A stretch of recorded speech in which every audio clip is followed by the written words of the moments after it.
Do you wonder if others are dealing with the same project management challenges as you? Not sure where to turn for guidance and leadership? Office hours are in session as we discuss project management and PMOs with global leaders, hearing their story and learning their secrets to success. Our goal is to empower you and help you elevate your PMO and project management career to new heights. Welcome back to Project Management Office Hours with your host, PMO Joe. Welcome, everyone, to Project Management Office Hours. We're the #1 live project management radio show in the U.S., broadcasting to you today from the Phoenix Business RadioX studios in Tempe, Arizona.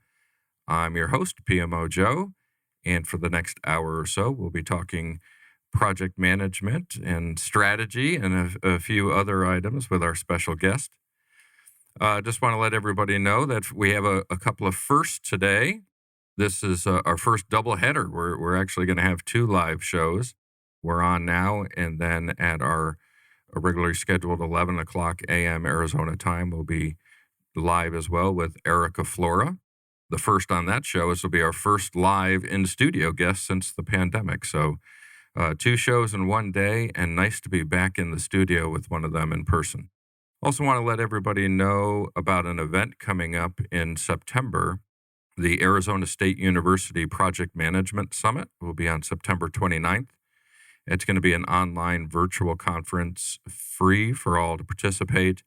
Registration opened yesterday, and great opening day. Close to 100 people signed up on the first day, so it's going to be a big event and a great lineup of speakers and presenters, a few of which have been guests on the show. So Lee Lambert will be speaking, Elizabeth Herron, Billy Mwape, and several others.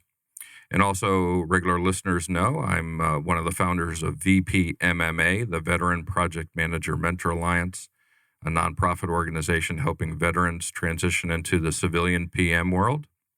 We are proud to be partners for this upcoming event, and we have a track dedicated to veterans. So we'll be having speakers from the ASU Pat Tillman Veterans Center. We have the director of Arlington National Cemetery, and several other speakers talking to veterans and their post-service careers. We'll have the registration information in the show notes, but if you want to check it out now, you can go out to https://whova.com, www.asupm/ASUPM_202109. And again, that will get you to the ASU PM Summit. Of course, want to thank our sponsors, the PMO Squad and the PMO Leader. A reminder for everyone to go out and visit their websites to learn about all of the great services they have.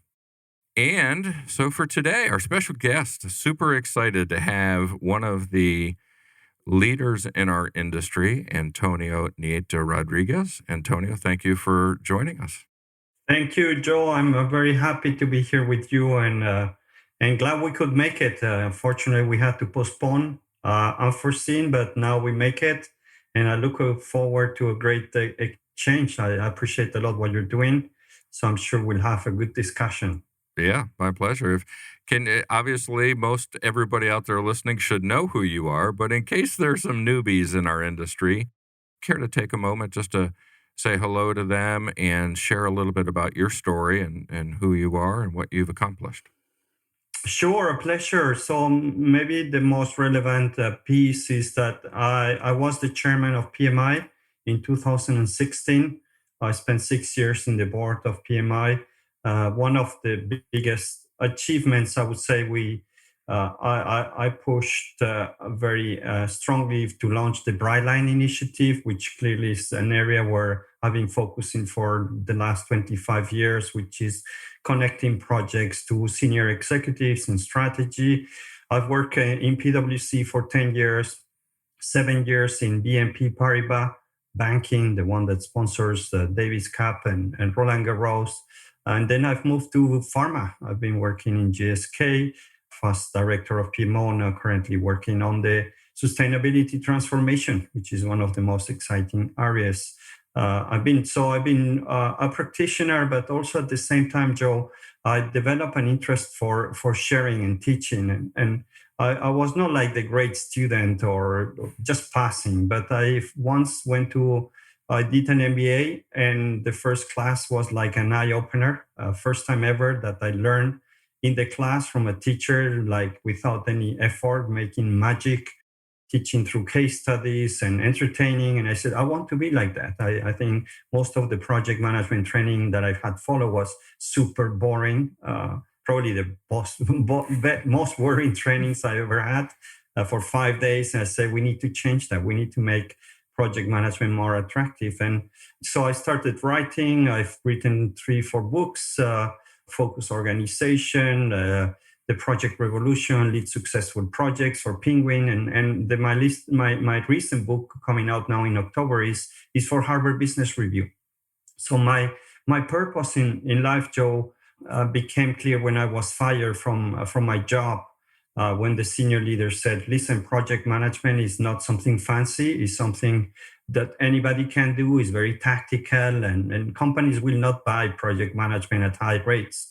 As opposed to strategy or innovation and that was a moment where I said, well, I just don't get it. Every company is struggling with projects, not just one projects, but portfolios of projects. The PMOs are always challenged. And I said, well, every company in the world needs advice and competency. So this is 2004 where I said, I need to change that. And so since then, my quest has been, as opposed to many of the keynote speakers and in the project management world where they talk mostly around project managers and project management forums, I've been dedicated 15 years outside this bubble, business leaders forums, to predict the value of project management. It was not easy because project management is very easy tactically, becomes very tactical and convoluted, and people don't want to don't see the value. So I had to change. I had to learn how to speak to senior leaders to show that we're bringing huge amount of value here.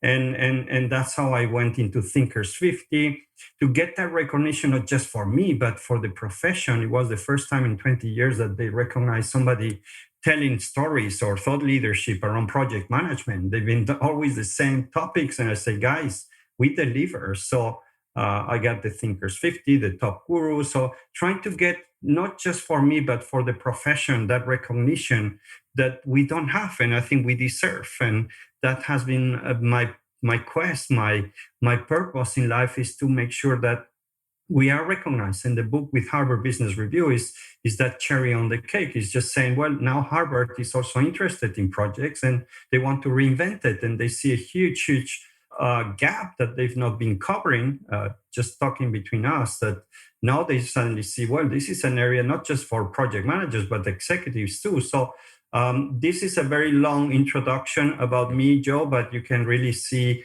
my focus, my passion, my purpose.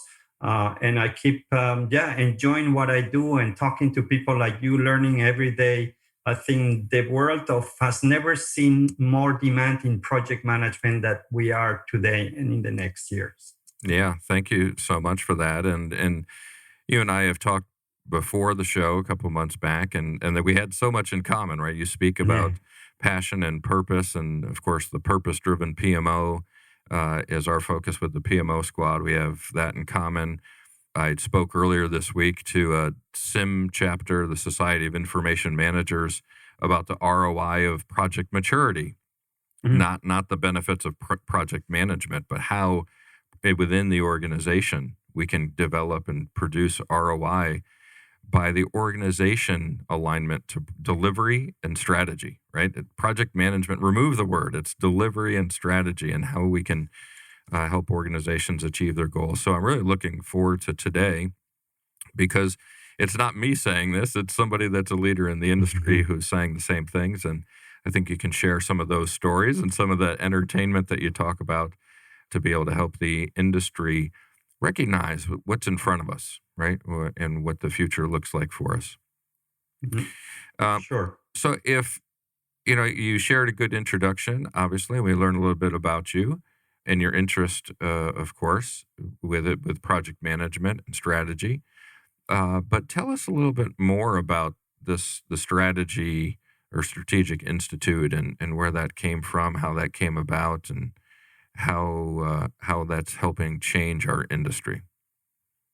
Sure. So this is, I think, 3 years ago, where I set up the Strategy Implementation Institute with my partner, Robin Speculan, an expert living in Singapore on strategy. I was coming more from the project and PMO space.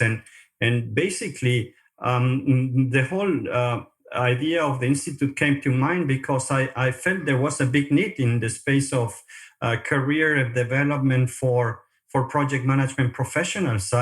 As part of PMI, I always insisted that we had to develop something stronger beyond the PMP, PGMP, and portfolio management. We didn't pick up, and as opposed to MSP, management successful projects from Prince 2, which is quite well known and has million plus certified. I thought that we don't have anything to go further in our careers. You can move parallel, and you can do Scrum and Agile or change or start with business analyst, but then it's stopped. You can do a bit of PMO, portfolio management, benefit management, but that's it. It's still in the same silo. And I thought we need something that we will use to let people become better in their job by understanding strategy.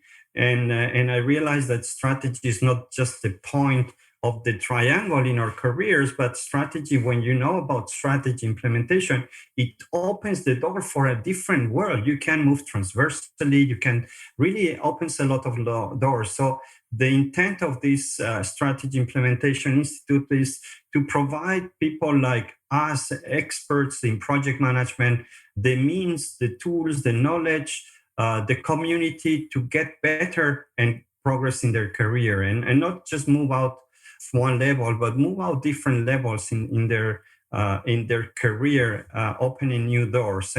And basically, I build the program just how I would like to see it. And you'll see there's very little around project management. It's more about culture. It's more about performance. It's about value, like you talk about, Joe. Value is key, employee engagement. So it's a bit of a few levels higher to bring us that vision that I think companies are looking for.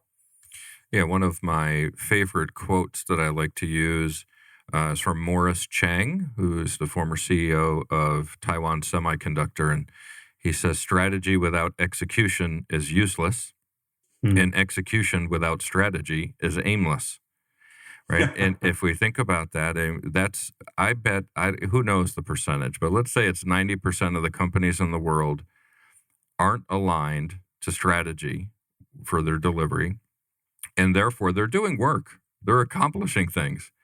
But are they really accomplishing what the organization has set out to do from a strategy perspective? And that gap is completely missing. And to your point about PMI and the other institutions focused on the individual, we're missing out, right? Because we don't, Brightline is important, and Strategy Implementation Institute's important, and the project economy is important. But nobody really, from an organization or association perspective, is pushing that out to our industry the way we do a PMP or a CAPM or a PGMP, right? I mean, how do we make that shift? How do we get that exposure that we need that you're talking to? Well, Joe, this has been my struggle for 20 years.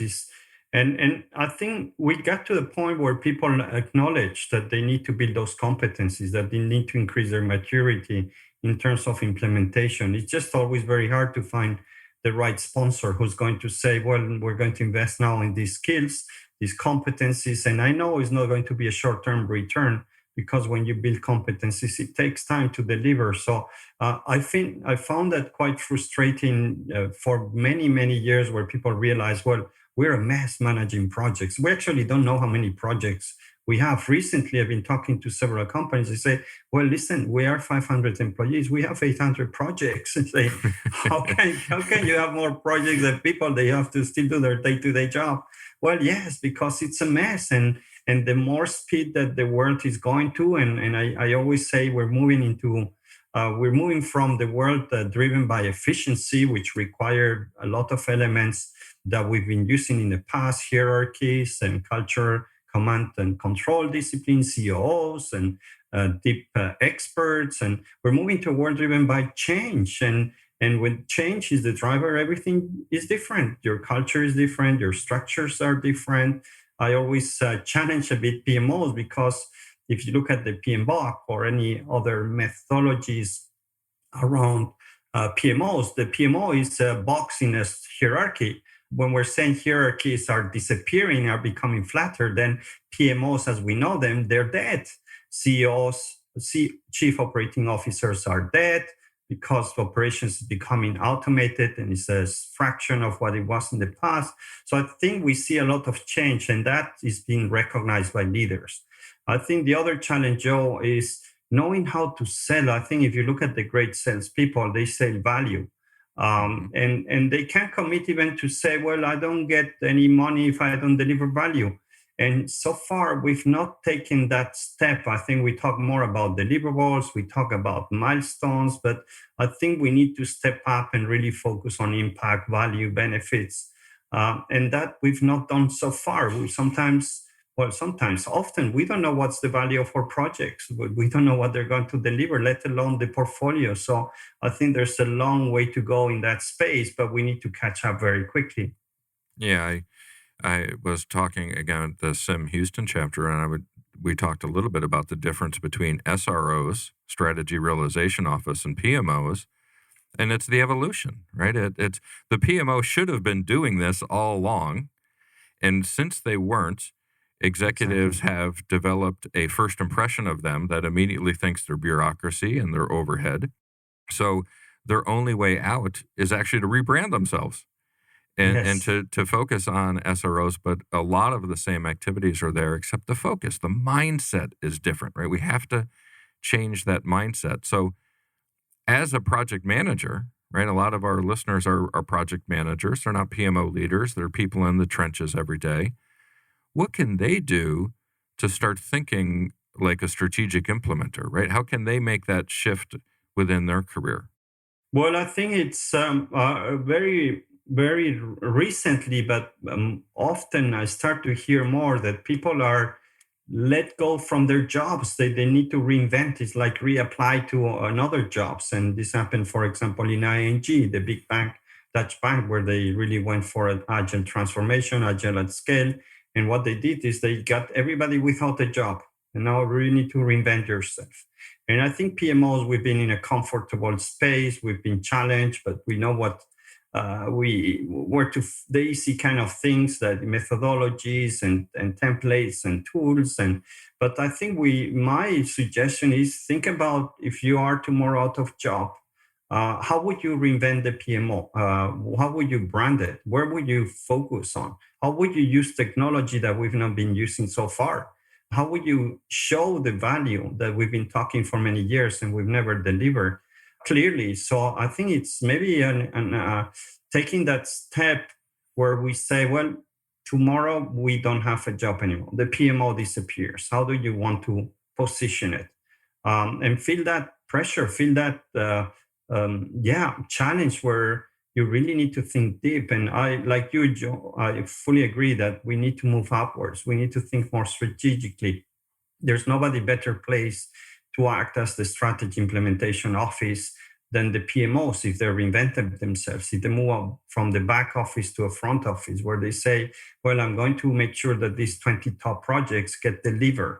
And I accountable. I think it's been an easy ride, Joe. It's like you said, is for 20, 40 years, PMOs have never had to deliver value, very seldom. The value of the companies was operational. The KPIs that was reported to shareholders, all operational sales. But why do we not say, no, then the value that this company is going to be creating in the next 5 years is going to come from us. We're going to do it. And I think that's the stage that we are at, that if we don't do that, somebody else in the business will do it. Yeah. And the PMOs will be gone forever. Well, and this is why I helped found, right, the PMO Leader, which is a community out there, global community, free to join for project management leaders to come together as a community and discuss these items, right? There isn't an organization. They can't turn to PMI. It doesn't exist, right? They don't talk PMOs there. So this is what we want to do within the PMO Leader. But I think the discussion as we look at it, is it's not just the PMO that has to change, it's leadership that has to change, right? It has to be accepting that we're going to deliver on strategy as opposed to just creating a strategic plan and think operations will take over, right? So there's that, it's two sides to this equation. We have to deliver on strategy, but we have to have executives willing to allow us to align to that and get us that focus. And your work now with a lot on the executive side and talking to them, how does that come into play, right? What's their perspective of trusting, which has been so hard over the years, right? I'm going to trust the PMO to deliver, and then the PMO comes up short. But now we're saying you have to trust us, and you have to allow that we're going to have a different mindset, that we're going to execute on strategy. How do we get executives to buy into this concept that we will align to strategy and we are capable to go deliver it? I think I think you mentioned leadership, and my feeling, Joe, has been that project managers have never been project leaders; they've been project managers. Mm-hmm. And to be a leader, and I say, well, you need to be actually more than leader. You need to be the CEO of your projects and taking ownership of the idea of what you're building. Fight for it. Challenge leaders. Challenge your sponsor. If your sponsor is not showing up, go and say, hey, sponsor, your role is to be there. And if you're not there, this project is not going to work. So better stop it. I know it's a bit difficult when you are still in a hierarchy and the client and so on, but the principle is that we need to really step up. I think PMOs, project managers need to step up and feel free to challenge. And I think we've been kind of pushed down. We're delivery people when we should be stepping up and say, we don't deliver, we just create value. And tell us what's the value. And I've been challenging senior leaders in, for example, for prioritization, for choosing projects. The senior leaders are used to choose almost all the projects. I say at one point, I say, we have just budget for 10 projects. You have 30 on the list. There were 12 people around the table, all senior leaders in the back, and say, we don't leave the room until you've chosen 10. And I say, Antonio, but we cannot choose. It's so difficult. And we love all these projects, and we cannot cancel any of the running projects because we've invested. Say, no, this is over. Now you want control of your portfolio. And I was director of PMO, which I think PMOs are moving into portfolio management, and prioritization is key for that part. And I forced them. I really said, it's my role, it's my duty that these companies is prioritized, that we know what are the top projects. So if we don't get it, I don't care your role. I don't care you're bigger boss than me. My role has to be done. And until we don't reach that level where we can feel comfortable to calling up a sponsor and say, you're not doing your job, or calling the CEO up saying, we don't get any buying for this project, then we're not there. And that means also delivering, committing. I think one of the biggest, there are many things that shock me when I've done the research around traditional ways of, we've seen project management so far, but one of them is, well, we're not accountable of the goals.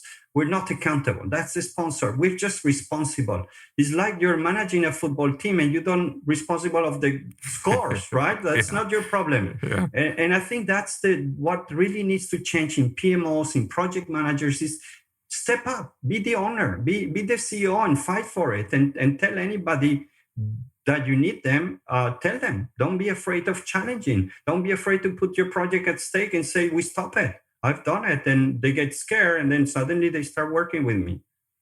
Yeah, I speak often about how PMO should have a mindset similar to a sales organization, right? The sales department goes after sales, right? They close deals and they get rewarded. They get bonuses. There's incentive to go close them. And the PMOs spend too much time making sure that the system's updated properly, that the checklist has been, worked properly. And there's never been a sales leader who said, sorry, we're not going to close the deal because you didn't update the CRM system, right? They would never do that. But we across the world in our PMOs are saying, forget the outcome. I want to make sure the process is followed. We have to stop that, right? We have to be focused on the outcomes to get the value, which drives the strategic execution. So absolutely, we're talking theoretical about all of this, right? I mean, this is in theory what we're doing, but how about practically? Are there some examples that you can speak to about how this has been put into practice? Sure, I've worked assisted a company, a Swiss company working in bio genetics, and the CEO was already seeing the need for growth, and he saw that you need growth comes through projects. So, what I'm going to share is something that any company could do. But he took the 10 executives, all reporting business leaders from different parts of the world, and say, listen, people, I want that you find one project, one idea, each of you, 10 ideas. And I want to find growth in 3 years of 1 billion Swiss francs. So, in between you, all of 10, I want that you cover bring in 3 years 1 billion Swiss francs new ideas. Mm-hmm. So, and the PMO was driving that. So I was supporting, say, the PMO said, well, we'll help you with the prioritization, with the selection, we'll build you skills, because these people had no clue about sponsorship. They were the sponsors. And, and so there was a lot around building competencies at that level on the sponsorship, on the project leadership part. The PMO was driving this and reporting. The CEO wanted every quarter an update on how we were doing on these 10 projects. And this formula is super easy to copy, to say, well, PMOs, you can do that. You can offer to your CEO, say, listen, why don't we ask each of our senior executives to come one project, just one project for growth and impact. Maybe you're in sustainability, look good for that too, but do it. There's no really downside, because some projects will succeed. You will get the attention. Really, the CEOs want to see growth. There's nothing more valuable and attention gathering that committing to some value creation. So there it is, a nice way, an example which worked to share with your CEOs. That shows, again, it's not just the delivery, but that also, I'm sure, led to innovation within the organization, right? In order to get that growth, they couldn't continue to do what they've always done, right? There must have been innovation involved as well.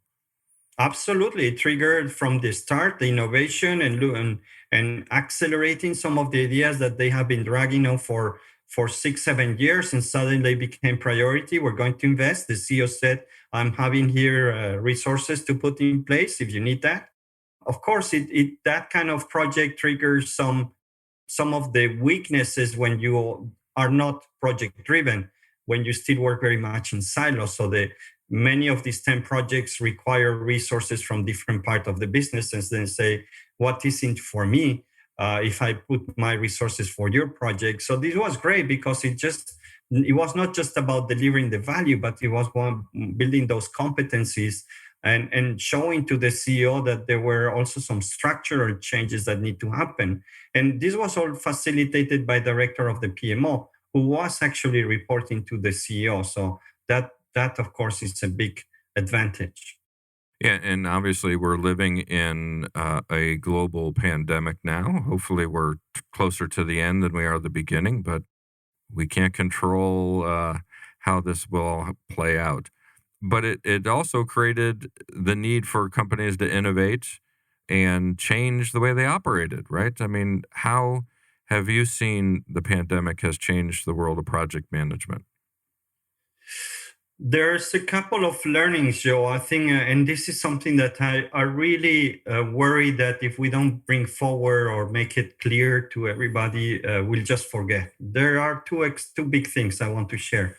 First, more generic. What happened when the pandemic was announced? Lockdown, no traveling, all these things. So what companies did extreme prioritization, something that we usually talk about, but doesn't happen. I was telling you about the bank I work for, and it was so hard. But here, no, there was no doubt. They cut 90% of the projects, and they choose one or two that will make them survive. That's it. Cut the rest. There's no problem. Another big thing they did is they shifted resources to work 100% dedicated to these 2-3 projects.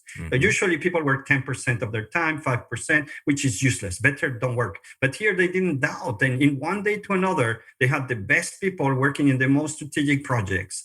And then management attention. Management was on top of these projects every day, not just 1 hour every 3 months or 1 hour every month. No, they were several hours per day. So we got that management attention. We got the best people in place. We got full-time dedication. Things that we know, Joe, you and I, we know that if you have these things in place, your project will succeed. But it didn't happen because running everywhere. So the pandemic helped companies to survive because of project management. There's no doubt. Extreme prioritization and top project management. And the second learning, which I think is beautiful, if we can extrapolate it, is that the development of the COVID vaccine. This is state of the art. This is Olympic project management. It's more a hybrid approach. So when I talk about project management, I moved away from the waterfall, agile product development. It's all the same. It's all about change, getting things done, creating value. But I call it project management. But basically, with the COVID vaccine, we've done in 10% of the time something that was impossible to do before. Doing a vaccine before the pandemic, it was 10 to 12 years. If you say, hey guys, I have a great idea, we're going to do it in 10 months. They will say, are you crazy? You're fired. You're fired tomorrow, right? You're insane. You go to a site because this is impossible. Yeah, impossible. And what happened? It happened. So what can we learn from that project? What happened to make something that takes 10 years, 10 months? And there I'm writing, of course, this is not I want to promote through HBR, but this is the solution to most of the problems in your companies, in the world. Our listening 800 people, kids are not having enough food. If we want, we can solve that in 10% of the time. Climate change, we could solve it in 10% of the time. We have the formula now. It's working with your competitors, working with regulators, having a higher purpose, not focus on the business case, working in agile hybrid approaches, and really getting the management team involved, best resources, things that we know, but this is happened exponentially. And I just think we need to really make sure that this is known by every leader. We have the tool, we have the formula now for solving whatever we want. Yeah, obviously COVID has created a lot of death and sorrow, and that's been horrible. But the one thing that COVID killed that's been positive for the world is the phrase, that's the way we've always done it. Yes, right? Yes. That excuse can never be used again. Absolutely. Because we proved that that's the way we've always done it is useless.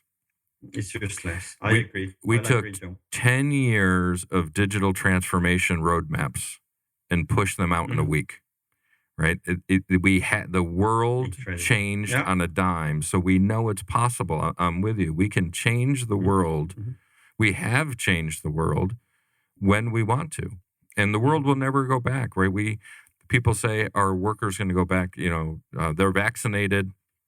They can go back in the office now. Well, no, they never will, because the world changed, right? It's not that they won't go back maybe 1 day a week, 2 days a week, but you'll never have 100% of your employees back in a building because the world changed. We proved what was possible. And I'm with you 100% on this. I mean, we changed the way we work. And now, if we want to, right, as a human race or as a company, pick the size of the project you want to tackle.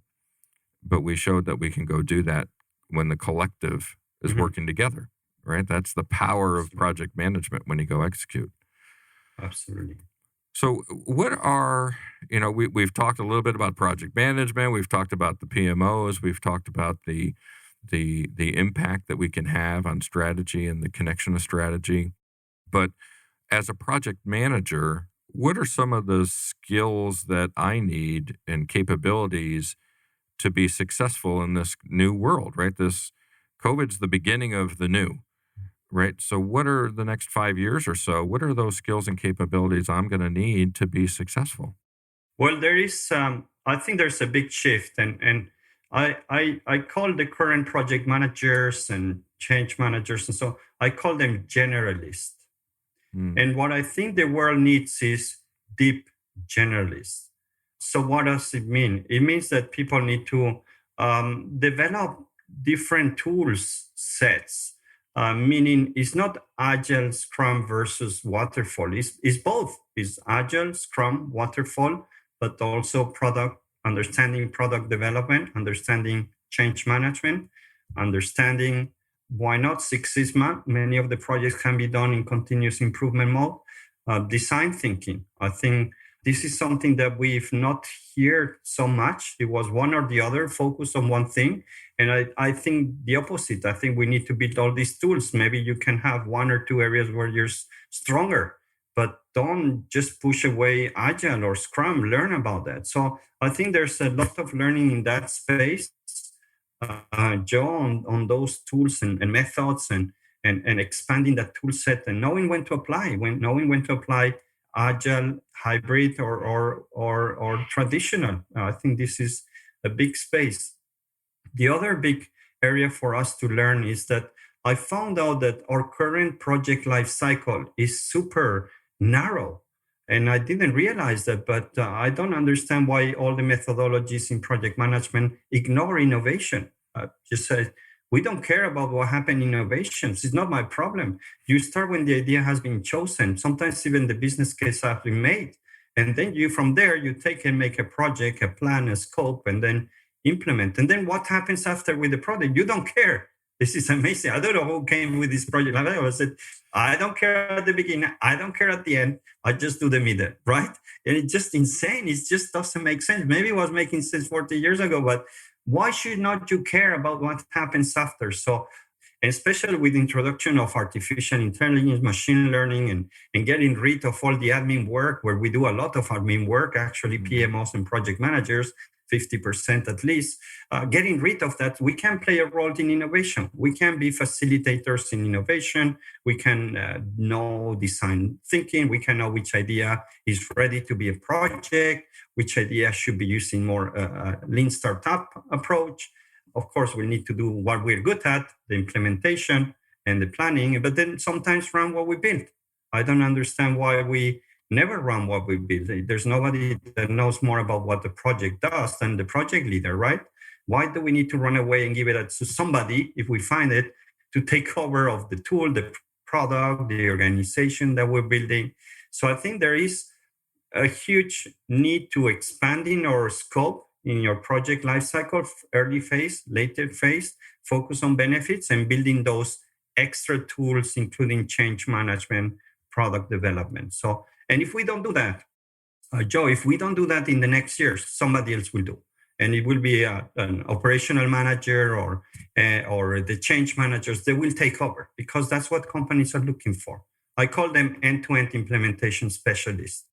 As you're speaking, I'm trying to think, well, why has it always been that way? And again, it's hard to put blame on a single organization or whatever, but PMI has such influence over our industry that they've always been focused on the individual practitioner and getting him or her certified or supposedly capable to run a project, that we've never really had a dominant association or organization focused on the outcomes that we're creating through delivery. And I know with what you're doing now, right, with the strategic implementation organization, right, that you're focused more on, let's make sure we can deliver this stuff, right? It's not just how do you run a project. It's not a WBS. It's not a schedule. Those things are important. We don't want to diminish them. But the outcome is what's important, right? Not the actual step that we're going through to get to that outcome. Exactly. Exactly. I just, every time we talk, Joe, I agree 100%. And if you look at some iconic projects like the Sydney Opera House, for example, that was a terrible project. According to project management methods and KPIs, that was a terrible project that should be canceled because they were 10 years late, 100 million over budget.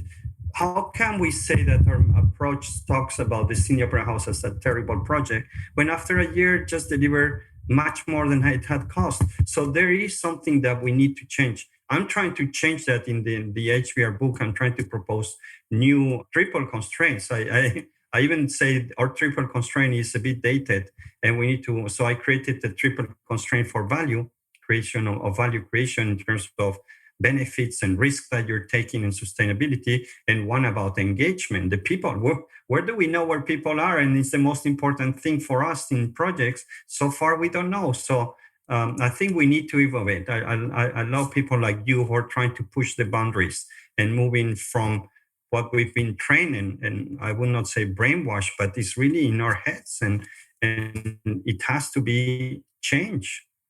Yeah, I often get asked because we'll talk about metrics, and I poke fun at the standard dashboard that every PMO leader creates, right? Projects on the left and budget, scope, and quality on the top, and it's red, yellow, green, and I said, well, what information did you actually just provide to your executive leadership team with that dashboard that they can take action on?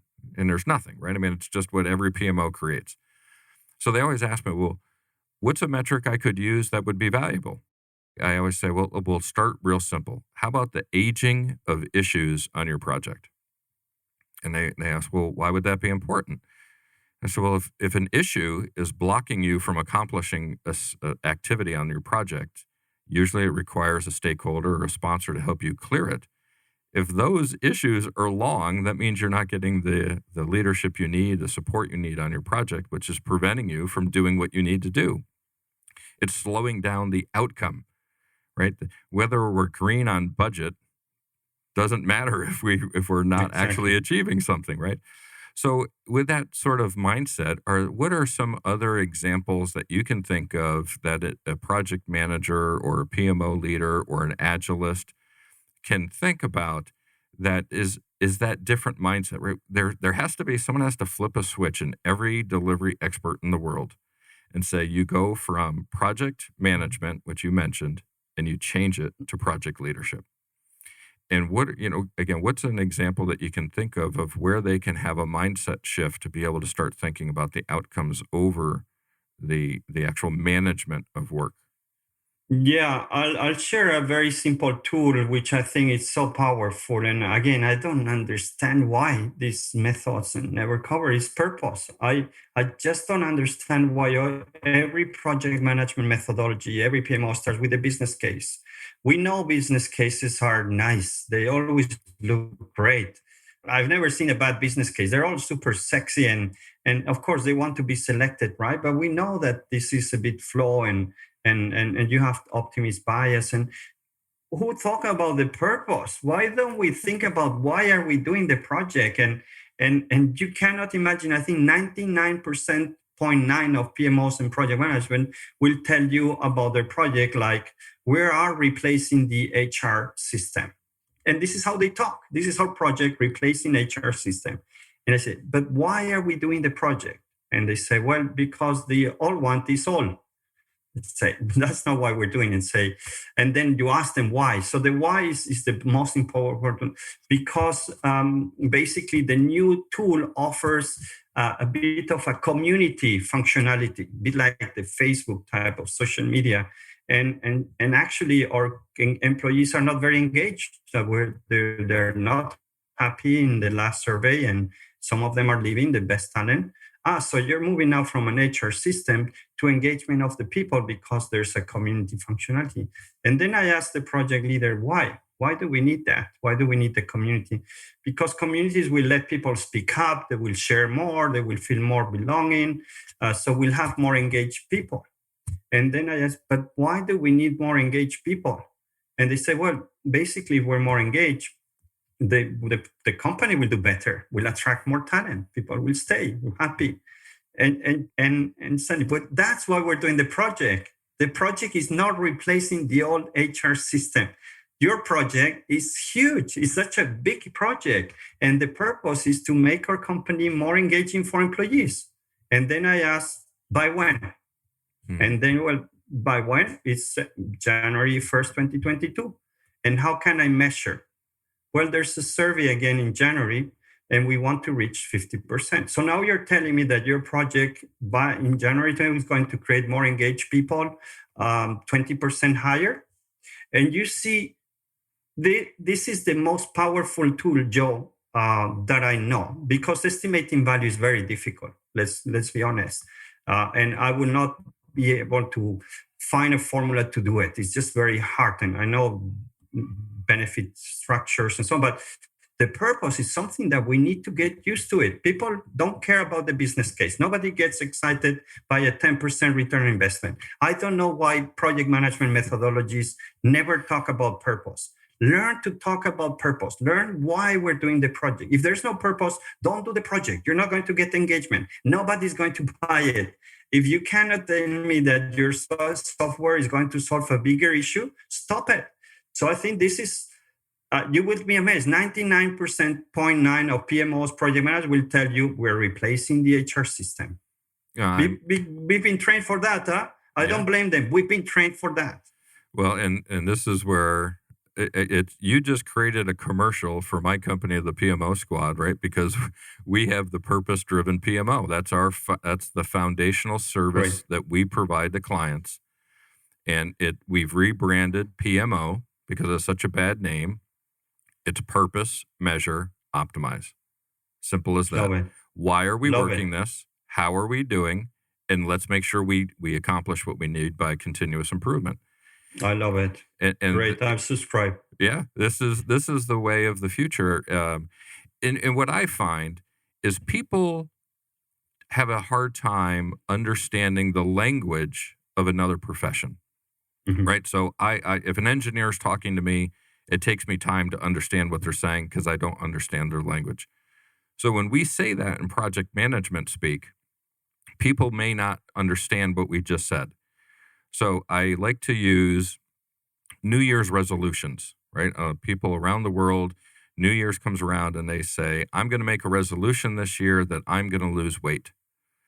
And there's been studies that 88% of those people by February 1st stop trying to lose weight. They fail because they didn't have purpose, right? It was I'm going to implement a software project.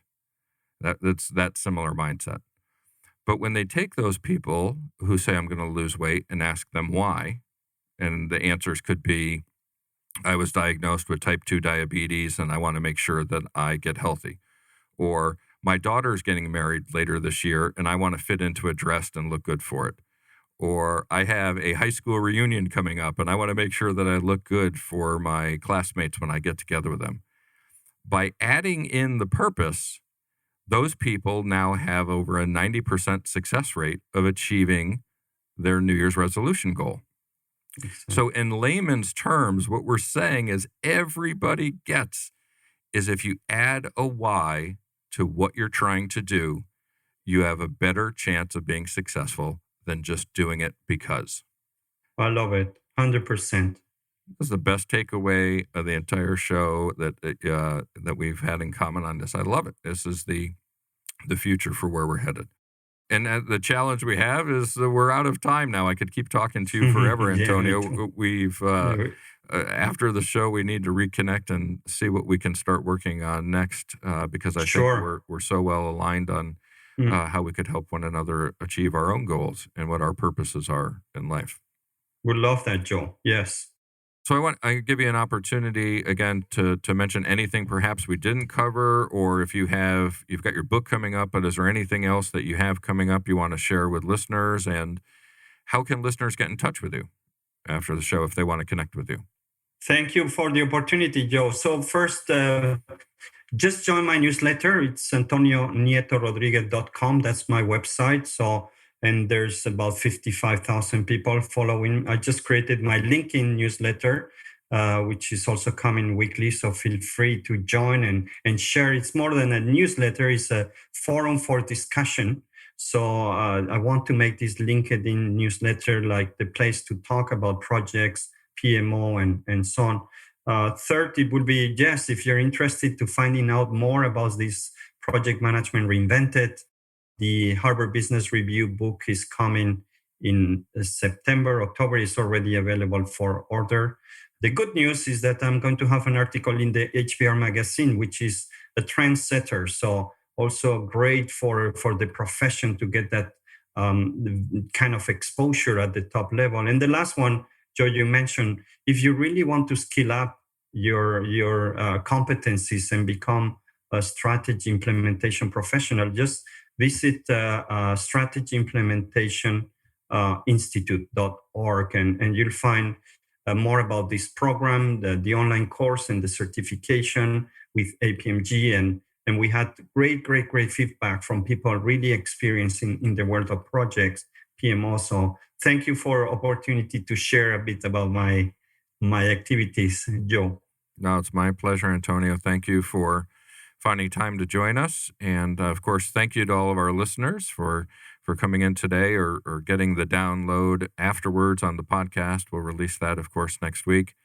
And want to remind everybody to go out and visit projectmanagementofficehours.com to check out all of our prior shows and see who our upcoming guests are going to be. And they are from Vietnam. We're going to have Karsten Lay coming up. From Brazil, Americo Pinto will be joining us. Tim Creasy from ProSci. I was drawing a blank for a second. Sorry, Tim. But you talked about change management, right? We're going to have ProSci coming on talking about that.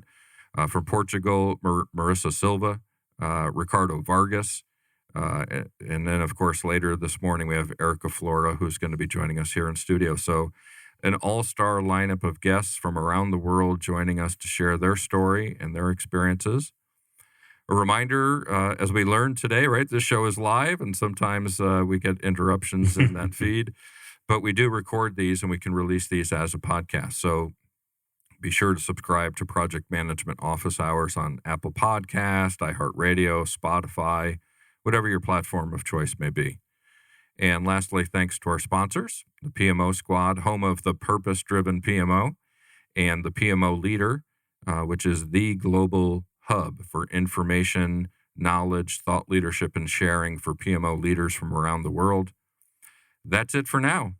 Office hours are closed. Until next time, I'm PMO Joe, and you've been listening to Project Management Office Hours. Thanks for listening to another episode of Project Management Office Hours with PMO Joe. You're not alone in your project management journey. We're here to help you achieve your goals. Subscribe to Project Management Office Hours on your favorite podcast platform to catch all of our episodes and hear industry leaders share their story and secrets to success.